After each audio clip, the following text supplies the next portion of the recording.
हरे कृष्णा, राधे राधे दोस्तों। जय माता रानी की। आज के वीडियो में हम जानेंगे कि चैत्र नवरात्रि की संपूर्ण पूजा विधि। माता रानी की पूजा करने के लिए जिस जगह में पूजा करनी है उस जगह को अच्छे से साफ कर लेंगे। साफ करने के बाद से हम चौकी लगा लेंगे, उसके ऊपर लाल कपड़ा हम बिछा लेंगे। उसके बाद से हम माता रानी को विराजमान करेंगे। तो हम चावल का आसन देते हुए माता रानी की फोटो या मूर्ति को हम विराजमान करेंगे, जो भी स्वरूप है आपके पास। उसके बाद से सर्वप्रथम हम गणेश जी की पूजा करते हैं, तो गणेश जी को भी हम विराजमान कर देंगे। इसके बाद से हम ज्वारे बोएंगे। तो ज्वारे बोने के लिए इस तरह से मिट्टी का कोई भी पात्र आप ले लें। इसके में हम स्वास्तिक बनाएंगे।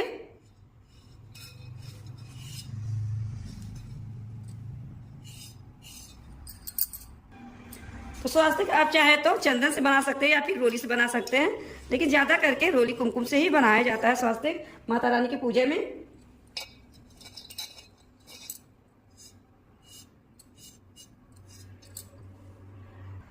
इसके बाद से इस पात्र में हम मिट्टी डालेंगे। तो मिट्टी आप किसी भी गमले में से ले सकते हैं। मिट्टी थोड़ा साफ सुथरा रहना चाहिए।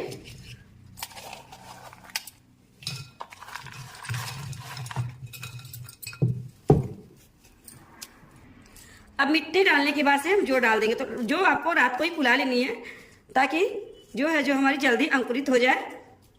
तो इस तरह से हम फैला देंगे।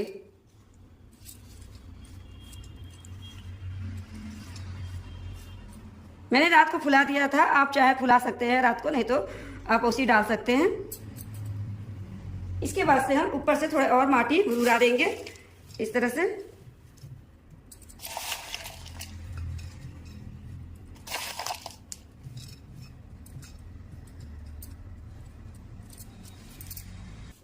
इसके बाद थोड़ा सा जल से हम छींटे कर देंगे इस तरह से।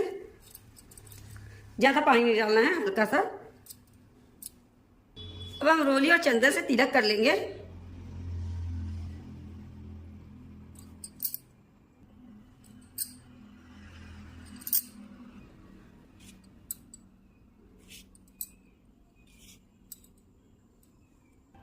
यहाँ पर मैंने तिलक कर लिया है। अब हम माता रानी के पास विराजमान करेंगे हम। तो आप चाहे तो प्लेट पर रख सकते हैं, या तो सीधे चावल का आसन देते हुए ज्वारे रख सकते हैं, या फिर आप चाहे तो कलश भी इसके ऊपर विराजमान कर सकते हैं, जैसी आपकी सुविधा हो। अब हम कलश की स्थापना करेंगे। तो यहाँ पर मैंने मिट्टी का कलश ले लिया है, कंठ पे हमने कलावा बांध लिया है। उसके बाद से हम स्वास्तिक बना लेंगे। स्वास्तिक आप रोली से बना सकते हैं, चंदन से भी बना सकते हैं, कुमकुम से बना सकते हैं, लेकिन माता रानी की पूजा में ज्यादा करके रोली का ही यूज होता है। उसके बाद से हम कंठ तक जल भर लेंगे और गंगा जल डाल देंगे। हल्दी की गांठ, सुपारी, सिक्का, लौंग, इलायची, फूल, अक्षत, ये सब सारी चीजें हम डाल देंगे कलश में। उसके बाद आम के पत्ते हम ले लेंगे, आप चाहे तो अशोका के पत्ते भी ले सकते हैं। अब हम तिलक कर देंगे। कुमकुम और चंदन से हमें तिलक करना है। अब आम के पत्ते हम सजा लेंगे। एक नारियल चाहिए, हमें जटा वाले नारियल लेने हैं। तिलक करने के बाद से हम लाल कपड़ा लपेट ले लेंगे, आप चाहे तो चुनरी भी लपेट सकते हैं। तो यहाँ पर मैं लाल कपड़ा लपेट रही हूँ। उसके बाद एक पात्र ले लेंगे, उसमें चावल ले लेंगे। चावल का जो ढक्कन है उसमें हम रख देंगे और आम के पत्ते अच्छे से सजा लेंगे और नारियल को हम विराजमान करेंगे। तो नारियल का मुख अपनी तरफ होना चाहिए। फिर चावल का ढेरी लगा करके हम अष्टकमंडल बना लेंगे। इस तरह से आप चाहे तो स्वास्तिक भी बना सकते हैं। अब यहाँ पर मैंने अष्टकमंडल बना दिया है। अब हम कलश को विराजमान करेंगे।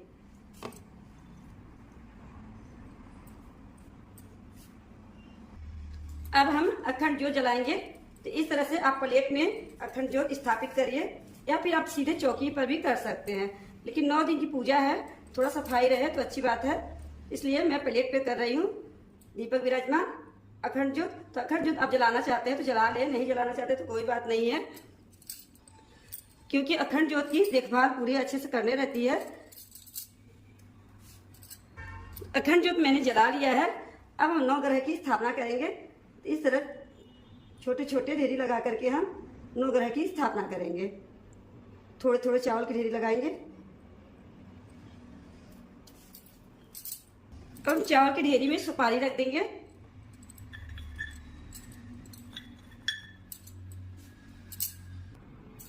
इस तरह से हमारी पूजा की पूरी तैयारी हो गई है। अब भाव रूप में हम स्नान करा देंगे। सबसे पहले गणेश भगवान को स्नान कराएंगे, माता रानी को, और कलश में थोड़ा सा छींटे डाल देंगे अखंड ज्योत के पास भी और ज्वारे के पास भी। इस तरह से स्नान करा देंगे भाव रूप से माता रानी को। स्नान कराने के बाद से माता रानी से हाथ जोड़ के प्रार्थना करेंगे, हे माता रानी हमारी 9 दिन की पूजा को सफल करिएगा और जो भी पूजा में गलती हो जाए उसे क्षमा करिएगा। इस तरह से करने के बाद से पूजा शुरू करेंगे। तो सबसे पहले हम गणेश जी को कलावा समर्पित कर देंगे और साथ में जनेऊ भी समर्पित कर देंगे। माता रानी को चुनरी समर्पित कर देंगे। इसके बाद से हम एक छोटा दीपक जला लेंगे, जो कि हमें रोज ही जलानी है। तो आप चाहे तो घी का जला सकते हैं या फिर तिल का तेल का जला सकते हैं। इसके बाद से हम गणेश जी को तिलक करेंगे, माता रानी को भी तिलक कर देंगे, उनके वाहन को भी हम तिलक कर देंगे। इसके बाद से हम कलश को भी तिलक कर देंगे।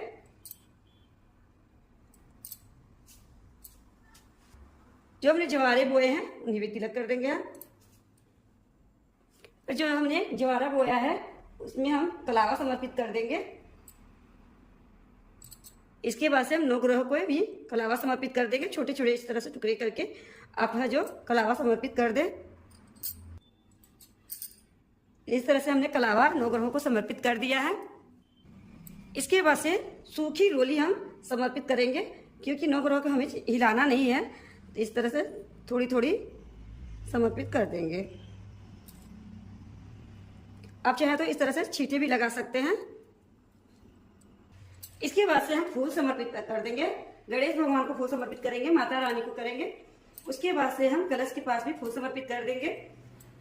देखिए माता रानी को लाल फूल अति प्रिय होते हैं, लेकिन जो भी फूल अगर मिल जाए वो समर्पित कर दें।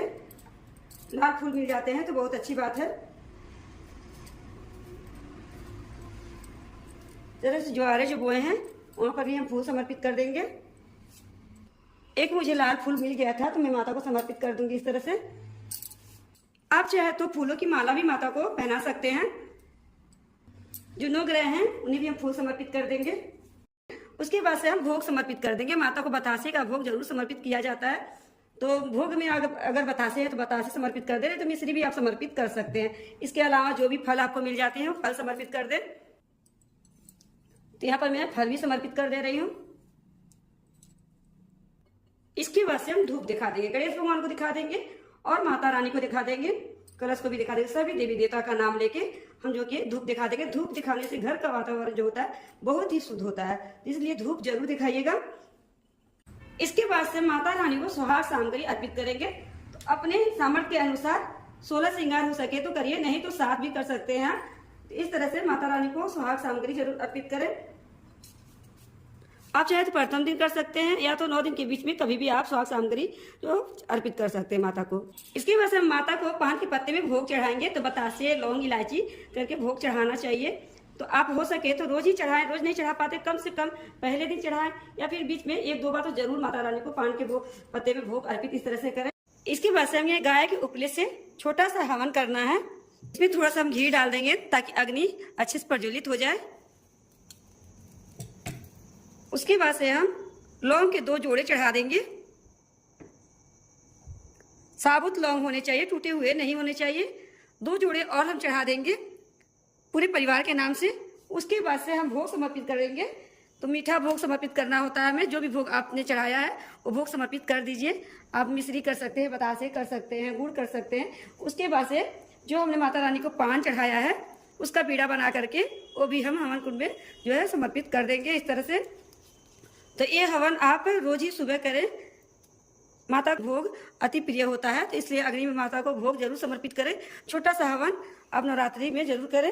इस तरह से करने के बाद से हम थोड़ा जल लेके वार देंगे। उसके बाद से हम प्रणाम कर लेंगे। थोड़ा सा घी और डाल दीजिए ताकि अच्छे से जल जाए।